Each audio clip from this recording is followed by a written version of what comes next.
שלום חברים, אני רוצה קודם כל להודות לכולכם על התמיכה.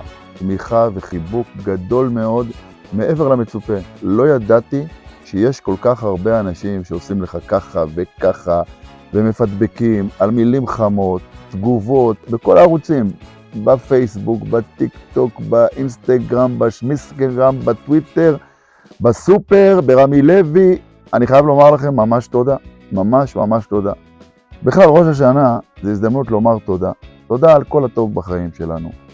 לקדוש ברוך הוא, על הגשם הראשון, על ריח האדמה, על כל מה שסובב אותנו. ממש תודה. גם למועצה, לצוות העובדים המסור, לצוות החינוך המסור, לכל צוות העובדים. עושים עבודה טובה ומאמץ כל השנה.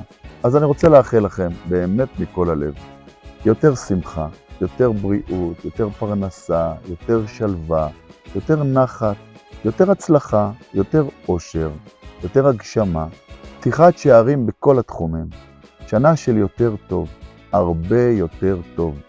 תחל שנה וברכותיה. שנה טובה ומתוקה לכולכם.